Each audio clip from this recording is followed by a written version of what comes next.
Mommies, तुम्हालाही रोज प्रश्न पडतो का हो, मुलांना टिफिनमध्ये असं काय देता येईल जे की हेल्दी, टेस्टी आणि अगदी सकाळच्या घाईत 10 ते 15 मिनिटात बनेल? तर आजचा हा व्हिडिओ तुमच्यासाठीच। या व्हिडिओनंतर तुम्ही 2 दिवसासाठी तर सॉर्ट होणार ही नक्की। आणि हे दोन्ही पदार्थ न्यूट्रिशनने भरपूर आहेत, म्हणून लगेच चॅनलला सबस्क्राईब करा आणि बेल आयकन प्रेस करा। मी अशा छान छान टिफिन सिरीज तुमच्यासाठी घेऊन येणार आहे, त्या अजिबात चुकवू नका। चला तर मग आता रेसिपीला सुरुवात करू।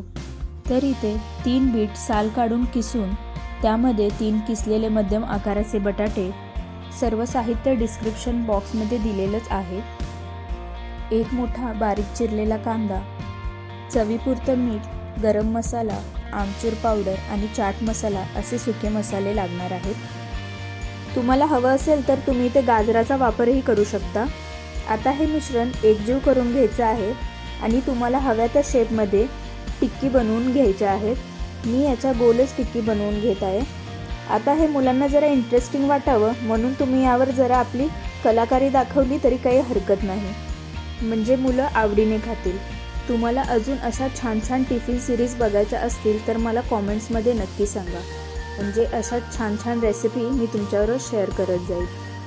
हे मिश्रण तुम्ही रात्री बनवून फ्रीजमध्येही स्टोअर करू शकता, म्हणजे दुसऱ्या दिवशी सकाळी फक्त त्याला आकार देऊन पटकन भाजून टिफिनला देता येईल। मध्यम गॅसवर ह्या सर्व टिक्की आपण दोन्ही साईडने खरपूस भाजून घ्यायच्या आहेत। या सर्व टिक्की भाजून घेण्यासाठी मला 3 ते 4 मिनिटांचा वेळ लागला।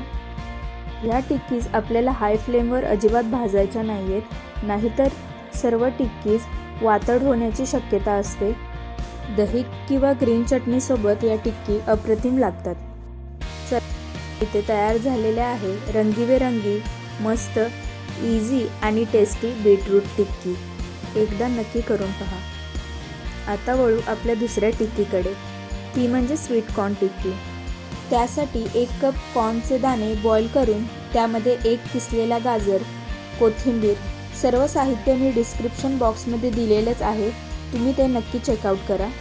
चवीपुरतं मीठ, चिली फ्लेक्स आणि चीज व बाइंडिंगसाठी 3 ते 4 मध्यम आकाराचे बटाटे स्मॅश करून घ्यायचे आहेत।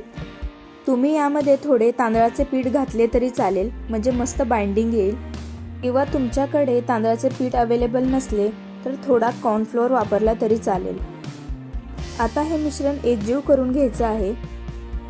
मिश्रणामध्ये पाण्याचा वापर अजिबात करायचा नाही, नाहीतर मिश्रण खूप पातळ होऊन त्याच्या टिक्की बनवता येणार नाही।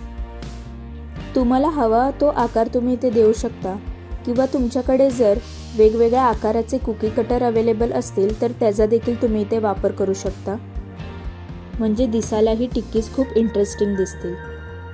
माझ्याकडे कुकी कटर अवेलेबल नसल्यामुळे मी गोलच टिक्की बनवून घेतल्या।